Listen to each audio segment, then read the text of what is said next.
रोज आपके सामने मस्तूंग में एक जिसे कहते हैं कि वाकया पेश आया जिसमें दहशतगर्दों की जानिब से मस्तूंग तहसील ऑफिस पर हमला किया गया। और जैसे कि वज़ीर आला बलूचिस्तान सरफराज बुगटी इस मामले में कई मरतबा ये कह चुके हैं कि दहशतगर्दों की जानिब से ऐसे हमले किए जाते हैं और कुछ देर के लिए एक ऐसा तासुर कायम किया जाता है कि डिस्ट्रिक्ट या तहसील हेडक्वार्टर पर उनका कंट्रोल है और फिर जैसी सिक्योरिटी फोर्सेस मूव करती हैं उसके बाद जो है वो वहाँ से फसपा हो जाते हैं। लेकिन एक तासुर बनाने की जो मीडिया पे कोशिश की जाती रही थी उस तासुर को तोड़ने के लिए सिक्योरिटी फोर्सेस ने, हुकूमत ने अपना जो सिक्योरिटी प्लान है उसको रिविजिट किया और उस सिक्योरिटी प्लान को रिविजिट करने के नतीजे में मस्तूंग के हालिया हमले में आपने देखा कि कानून नाफिज करने वाले इदारे, चाहे फ्रंटियर कोर बलूचिस्तान हो, चाहे काउंटर टेररिज्म डिपार्टमेंट हो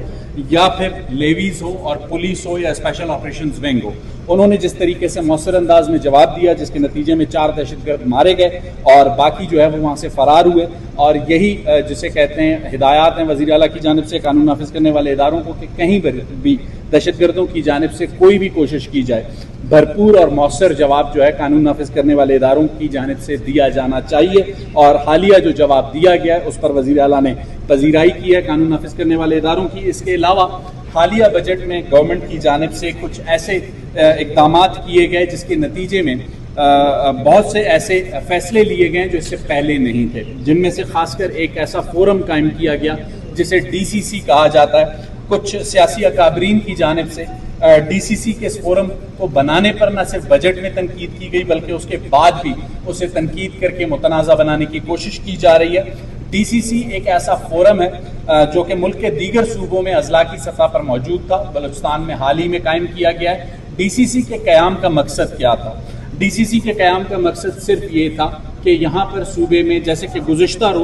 2 रोज़ का वज़ीर आला दालबंदी में एक जरगे के लिए मौजूद थे, इसी तरीके से डिस्ट्रिक्ट की एडमिनिस्ट्रेशन जो है तकरीबन 2 से 2.5 हज़ार तहसील के लेवल पर, डिस्ट्रिक्ट के लेवल पर कुल्ली कचहरियों का इनेकाद कर चुकी है, जहाँ पर डिस्ट्रिक्ट एडमिनिस्ट्रेशन के सामने, डिस्ट्रिक्ट के ऑफिसर्स के सामने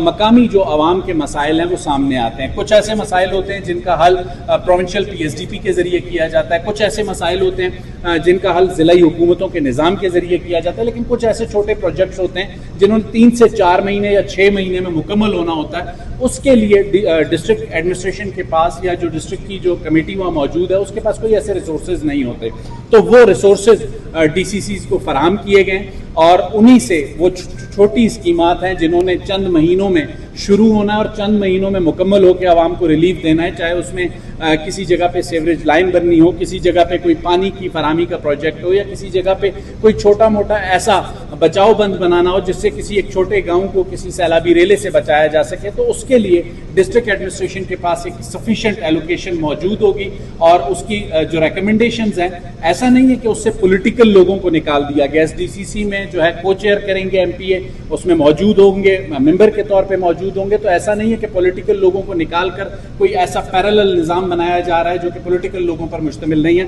तो ये 2 चीज़ें थी जिन पर आज आपसे बात करनी थी। कोई सवाल आपकी जाए?